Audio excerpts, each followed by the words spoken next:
شروع اللہ کے نام سے جو بڑا مہربان اور نہایت رحم کرنے والا ہے۔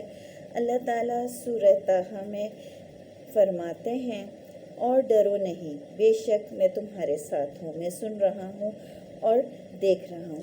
السلام علیکم، میں miss Samina Javed educational classes for all سے اپنے سلسلے واٹس دا بک سے میں، اور آج جس کتاب کے بارے میں آپ سے بات کروں گی اس کا نام ہے مشرقی پاکستان سے بنگلہ دیش تک۔ اس کتاب کے مصنف ہیں بریگیڈیئر ریٹائرڈ سعد اللہ خان۔ اس کتاب کو انگریزی سے اردو میں ترجمہ کیا ہے رانا منصور امین نے۔ صفحات کی تعداد 224، ناشتر معاذ ہاشمی، اور قیمت صرف 700 روپے۔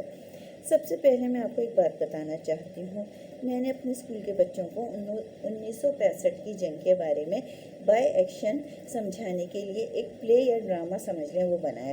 اس کے اندر جب کتابوں سے، مختلف کتابوں سے، انٹرنیٹ سے میں نے بہت زیادہ استفادہ کیا، تو تب ایک میرے ذہن میں سوچ آئی کہ 65 کی جنگ میں اللہ تعالیٰ نے بھی مدد کی، لوگ بھی اپنی مدد آپ کے تحت صرف پاکستان کی محبت میں اپنی جانیں پیش کرنے کے لیے تیار تھے، تو 71 کی جنگ میں ایسا کیوں نہیں ہوا؟ اور یہ سوال مجھے بہت بے چین کر رہا تھا۔ اس کے بعد مجھے اسی چیز کو سوچتے ہوئے میں آج سے 25 سال پہلے جب میں 7 کلاس میں تھی وہاں پہنچ گئی۔ ہماری ایک ٹیچر تھی جو ہمیں مطالعہ پاکستان پڑھاتی تھی، تو ایک دفعہ جب وہ پاکستان کے بارے میں پڑھا رہی تھیں اور مشرقی پاکستان کے بارے میں پڑھاتے، وہ زار رونے لگیں اور کہنے لگیں کہ نا آج بھی ٹیچر کے یہ الفاظ تھے، انہوں نے کہا مجھے آج بھی وہ وقت یاد ہے جب 1971 میں ریڈیو سے اعلان کیا گیا کہ ہمیں بہت افسوس کے ساتھ یہ اعلان کرنا پڑ رہا ہے کہ اب مشرقی پاکستان رہا اور بنگلہ دیش بن گیا۔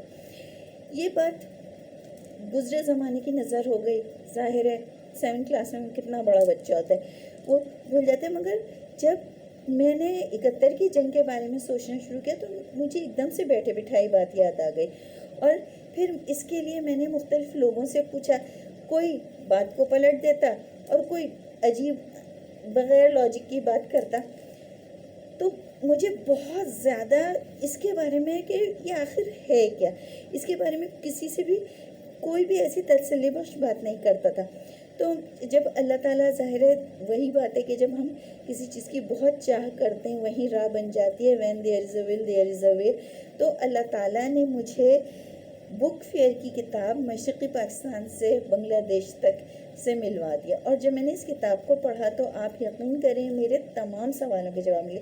اب میں آپ کو اس کتاب کے بارے میں صرف بتاؤں گی، مگر اس میں سے کوئی بھی اقتباس آپ کو نہیں دوں گی، کیونکہ اس کتاب کا حسن ہی یہی ہے کہ جب آپ اسے پڑھیں گے تو آپ کو اپنی فوج کے بارے میں پتہ چلے گا، اور جو مصنف ہیں وہ براہ راست خود جنگ میں شامل تھے، اس لیے بھی اس کتاب میں دلچسپی اور لطف برقرار رہتا ہے، اور وہ لوگ جو پاکستانی افواج کے بارے میں منفی سوچ رکھتے ہیں ان کو بھی اپنے تمام سوالوں کا جواب اس کتاب سے مل جائیں گے۔ اور میں بلا شبہ یہ بات کہہ سکتی ہوں کہ ہماری فوج میں آج بھی جنگ بدر کے مجاہدین والا جذبہ ہے، جو 313 مجاہدین ہزاروں کی فوج کو پیچھے کر سکتے ہیں۔ اور اس کتاب کا ترجمہ رانا منصور امین نے بہت خوبصورت اور بہترین انداز میں کیا ہے۔ اس کتاب کا پہلا صفحہ آپ جب شروع کریں گے پڑھنا تو آخر تک پہنچ جائیں گے اور آپ کو پتہ نہیں چلے گا ٹائم کا۔ اور دوسری بات یہ کہ بس میں اس کے اپنے جو میرا یہ تجزیہ یا تبصرہ جو بھی آپ سمجھ لیں اس کو منصور امین کے ہی الفاظ کے ساتھ ختم کرتی ہوں جو انہوں نے لکھے ہیں۔ اس کتاب کو پڑھنے کے بعد مجھے احساس ہوا کہ ہمارے بنگالی بھائی بھی ہمارے ساتھ بہت مخلص تھے۔ آخر میں کتاب سے لیے گیا رانا منصور امین کے الفاظ میں اختتام کروں گی۔ اب پیدا کہاں ایسے برکندہ طب لوگ، افسوس میر تم کو ان سے صحبت نہ رہی۔ بریگیڈیئر ریٹائرڈ سعد اللہ خان۔ آپ جہاں کہیں بھی ہیں خوش سلامت رہیں۔